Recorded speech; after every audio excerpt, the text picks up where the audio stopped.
এখন বাজে সকাল 6টা আর 6টার আগেই ঘুম থেকে উঠেছি। তো উঠে বাইরে এসে আর কি আবহাওয়াটা দেখতেছিলাম কি অবস্থা।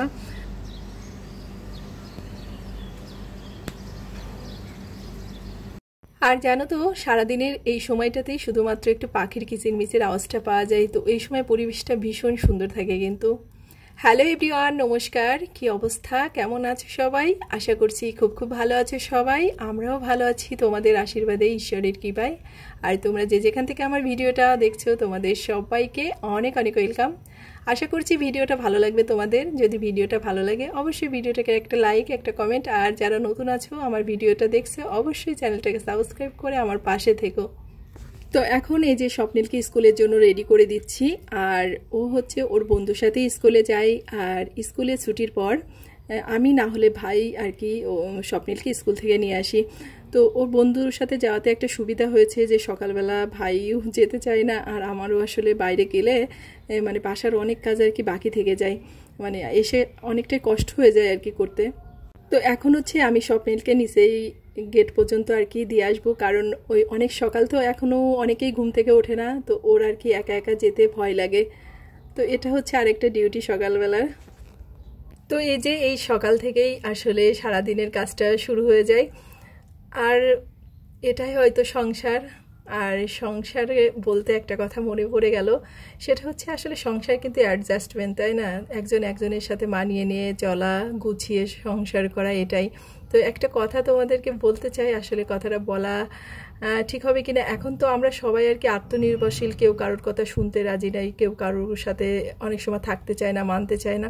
তবে এখনও কিন্তু আমার মনে হয় যে 99% মানে ফ্যামিলি আছে যে আমরা যতই যেটা হোক না কেন হাজব্যান্ডের সাথে আমরা কিন্তু অ্যাডজাস্ট করে তার সাথে মানিয়ে চলতে চাই। আসলে সংসার মানেই তো তোমার আমার থেকে আমাদের হয়ে ওঠা, তাই না? তো একটা কথা, মানে আমারই একজন পরিচিত আছে, পরিচিত মানে সে আমার আপন রিলেটিভ কেউ না, সে আর কি মাঝে মাঝে এসে আমার সাথে গল্প করে। মানে এখন তার বয়স হয়ে গেছে, মধ্যবয়সী দুজনেই, তারপরেও এখনও তার হাজব্যান্ড মাঝে মাঝে তার উপরে এখনও টর্চার করে, এখনও তাকে সুযোগ পেলে আর কি গায়ে হাত ওঠায়। তো ওনার হাজব্যান্ড ইদানিং ধরে একটু অসুস্থ, তো উনি আর কি আমার সাথে সেটাও সে আর কি গল্প করে। দেখেন আমার হাজব্যান্ড এমন অসুস্থ, ঈশ্বরের কাছে প্রার্থনা করি যেন উনি তাড়াতাড়ি সুস্থ হয়ে যায়, যেন ভালো হয়ে যায়, একটু আশীর্বাদ করেন যেন ভালো হয়ে যায়।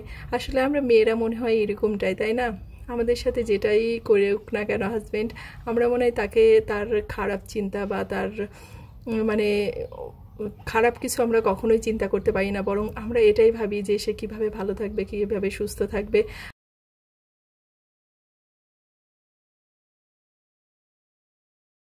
আর হয়তো বা এটাই ভালোবাসা আর হাজব্যান্ড ওয়াইফের মধ্যে একটা টান, যেটা আর মানে অন্য কোনো সম্পর্কে থাকে কিনা জানি না।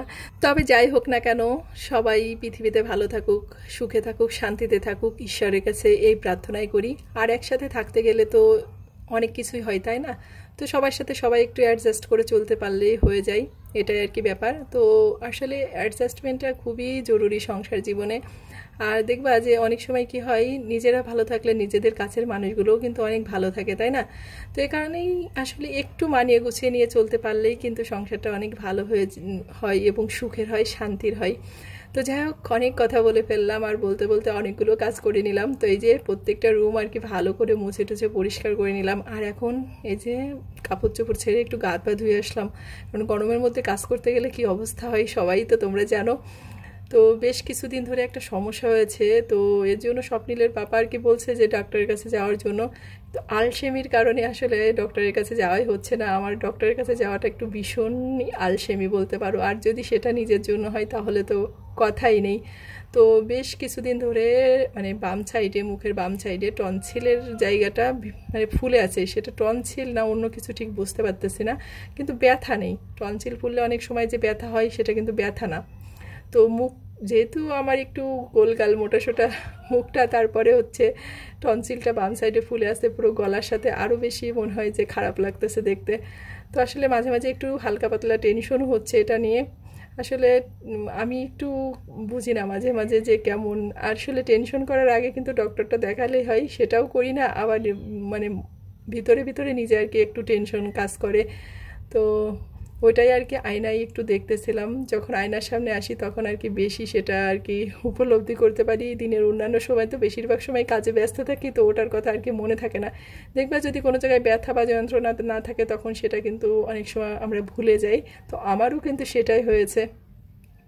তো এখন সোজা চলে যাব রান্নাঘরে। তো নাস্তাটা সকালের বানিয়ে নিব। আর এই যে সকালবেলায় একটু শরবত, এটা সব মানে আমি খাবো, একটু স্বপ্নিল খাবে আর ভাইকে দিব। তো ভাই ওইদিকে স্বপ্নিলকে স্কুল থেকে আনতে গেছে, আর আমি এইদিকে হচ্ছে নাস্তাটাকে বানিয়ে নিব। তো এটা এখন খাবো না, এটাকে একটু ভিজিয়ে রেখে আর কি দিলাম। এটা হচ্ছে ইসুপগুলির ভুসি আর একটু চিনি দিয়ে দিলাম। তো চিনিটা দেওয়ার পরে আর কি মনে পড়লো যে একটু মধু ছিল, মধু দিলেই ভালো হতো। তো ওইদিকে নাস্তাটা বানিয়ে নিয়েছি, স্বপ্নিলের পাপা বেরিয়ে গেছে খেয়ে। আর এদিকে একটু চা করে নিলাম আমার জন্য আর ভাইয়ের জন্য। তো ভাইকে আর কি চিনি দিলাম আর আমারটার মধ্যে একটু মধু দিলাম, কারণ এখন থেকে ভাবছি যে যেহেতু মধু অনেকটাই আছে তো মধু দিয়েই আর কি চাটা খাবো। আর ডায়েটের লেভেলটা আমার যে কোন পর্যায়ে পৌঁছে গেছে, মাঝে মাঝে হাসিই পাই বলতে পারো।